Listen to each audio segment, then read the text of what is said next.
Hey everyone, it's that time of the week. I'm dropping a fresh interview. This time I'm talking with my good friend at Haunted Movie Comix, D. Combs from Springfield, Ohio. D also plays bass for Brothers Pennington, Dirty Buggers, and Mike Defender plus Katrina Joe. He's always playing out. He's been doing the thing for years, and he's absolutely killing it. I've played a million shows with him, bars, breweries, flea markets, etc. It's always a blast, but today we're going to talk about his comic books, so let's jump in. All right, Dustin, say what's up. What up?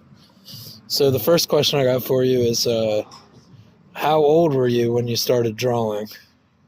Man, I honestly, this is a true story, man.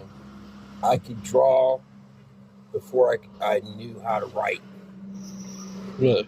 My grandpa, I would get up, my grandpa was a truck driver, man, and he would get up at the crack of dawn and make coffee and go get the paper. And then I would sit out there with him, man. We'd eat donuts and drink coffee. And he would give me the funny papers. And he had a steno book with a pen. And I would sit there and I would draw Garfield and I would draw Snoopy and I'd draw fucking Andy Cap, And then that's how I got my chops. But I could do that. I could draw like Snoopy and Garfield before I could even write my name. Nice. How old were you when you realized that you wanted to write a comic book? That's all I ever wanted to do. When I was a kid, I would draw comics and stuff. I would take a notebook paper and I would fold it into fours, and then it would be 4 panels. And I would draw all these comics, man, of like my friends and their family, or like our teachers or school and shit. And I would like, I've done that. I've done it my whole life. I've done it my whole life since I've been a real little kid. Yeah. So who would you say your main influences are these days? Oh, man. Wally Wood. Wally Wood. If you don't know Wally Wood, he's one of the baddest motherfuckers ever. And then, dude, Dali, Salvador Dali, he's the shit. Picasso, he's the shit. I love comics, but I also love like fucking fine art stuff. And then what's the dude's name? I don't know, man. One thing that Vince Locke, man. When I was a kid and I was drawing, I love comics, but there was a comic book called Dead World, and it was like a zombie comic book. And this dude named Vince Locke, man, he would draw, and it was more like fine art ink. It was like a sketchbook instead of drawing a comic with the big swooping lines and stuff. Yeah. He would draw like all this intricate stuff and like sketch out stuff, and his backgrounds would be fucking crazy. And I was like, that was my first, you don't have to follow the norm to be successful at this stuff, man. You can do your own thing. And that really meant a lot to me, man. So like Vince Locke, Wally Wood, Salvador Dali, Picasso, dude, I love them all, man. Nice. So now that you have a few comic books under your belt, what does that feel like? It feels good, man. It feels good. But I started doing them, I was just I've drawn comics my whole life, but it's now that I have the money to produce them and get them printed professionally and have physical copies of them, man, it feels fucking awesome. When you're flipping through the shit, man, and you think about all the work that you put into that, man. Yeah. It's it's cool, man. It definitely feels great to have physical copies of your work. It just it feels like more of an accomplishment, in my opinion. Yeah, well, it's cool. When I was a kid, man, that's all we had. There was no digital, you couldn't go on Facebook or any of that stuff and just scroll through stuff, Yeah. man. You went to the comic shop or you went to the magazine shop and you bought the shit and then you just had it in your hand. You took it everywhere with you, flipped through it, man, and you're just like, fuck, man, look at this shit. And then that way you could just like sit there, like copy what they're doing and just like get chops off of it, you know? Yeah. And it's like it's the same way. It's like it's just this instant gratification nowadays, man, for everything basically. But back then, man, it meant more to have that because you'd be like, man, I got it. It's like, you know, if the lights go out, internet goes down, I got it in my hand. You know, Yeah. I can flip through it anytime I want and just like relive all that.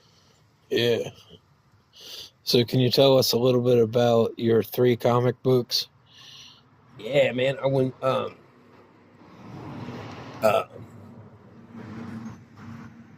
like I you know like I said, I've always done comics. I've always been drawing them, Yeah. and I did. I was trying to do a graphic novel, and I was drawing all the stuff for it. And then like when Rona hit, man, I was like, fuck, man. I was off work, and I was like, fuck it, I'm just like draw out. And then like I felt like this necessity, man, because I thought like everybody was gonna die, you know.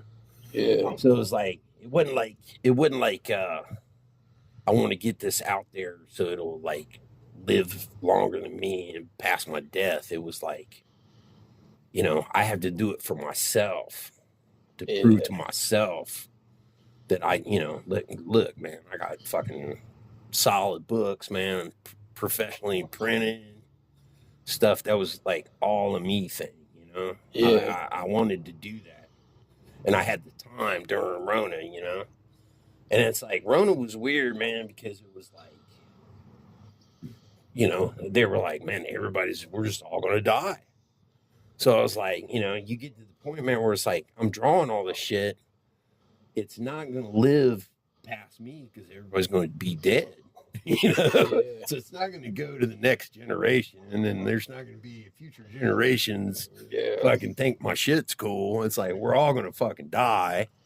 So I was like, fuck it, dude. I did it for myself. Yeah. I did it all for myself, man, because I wanted all the shit in my fucking head to go out on paper, just you know, just for myself, man. Like I did this. I fucking did this, man. Yeah. I printed the comic I wanted, and it's like, you know, as an artist, man, you look back and you're like, this sucks, you know? But still, man, I did it, and it's like it's nice, man, when people are like, hey, man, you know, I draw comics. Oh, you do? Well, you know, well, here you go. Yeah. I got a bunch in my trunk, you know. Yeah. Yeah. So, what would you say is your favorite local restaurant? Oh man, Casa del Sabor up on Dirt Road, man. Nice. They do you right. Yeah. You know, I had to ask. I'm trying to plug some businesses occasionally too. So, do you recommend any other indie comic book writers? Like honestly, I don't really look. I'm not really like looking too much. I wish I did, you know, but it's like um, the shit the shit I love is just like old school, out of print, you know. Um, I never got with like anime, digital art. I'm kind of lost. I mean, it's good art. I really don't. I'm not knocking anybody that does anything, but it was never my style. Yeah. And it's like anime influence just kind of just like saturated everything and took over everything and stuff. Yeah. And it's like it's cool. You know, it's cool for the most part, but it's like, man, there's like back in the day, it was just like everybody had their own style, and you could pick up a comic book and you could be like, this is John Byrne, or this is Wallywood or whatever. You could see it, like you could see it in their artwork, and you could instantly identify like this is who drew that. You Yeah. know, fucking. And then like nowadays you can't. I mean, everything just looks the same.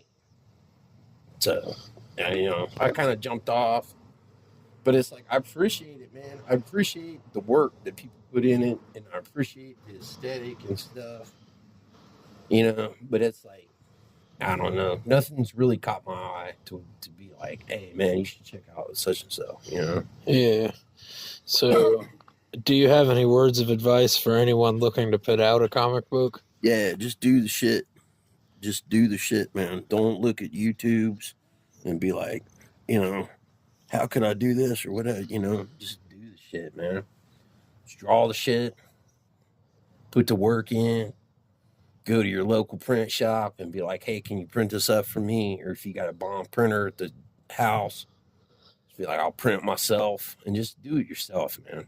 Just do it. Don't worry about Sorry about that. what other people are like. Oh man, if you're gonna print them, you gotta, you know, just do it, man. Just do it. You gotta be in it to win it. It's like the lottery, you know.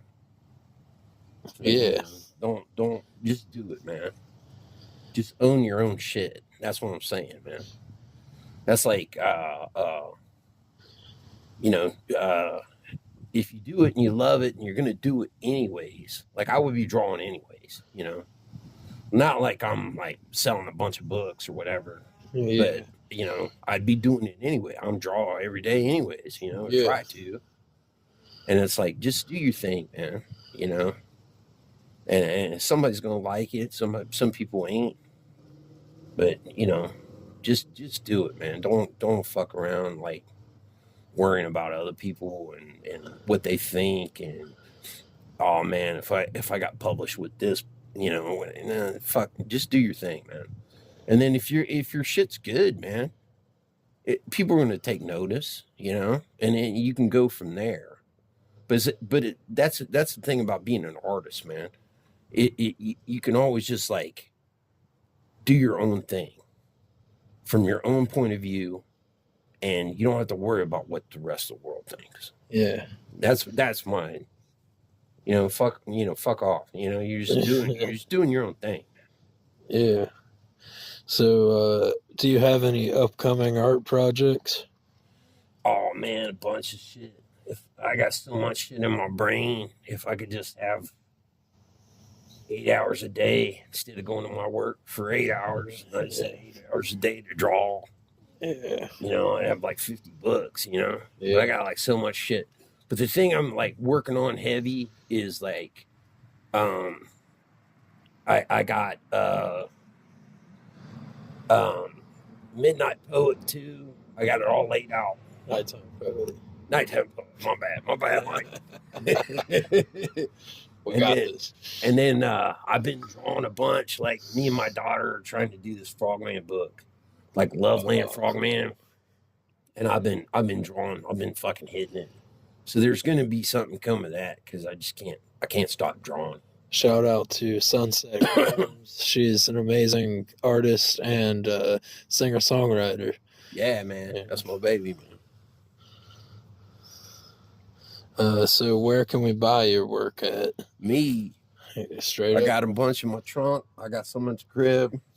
Hit them up, people. Email me. They're going fast. There ain't going to be a lot of them left. My first one, man, 50 books got stole. So those are on the street somewhere.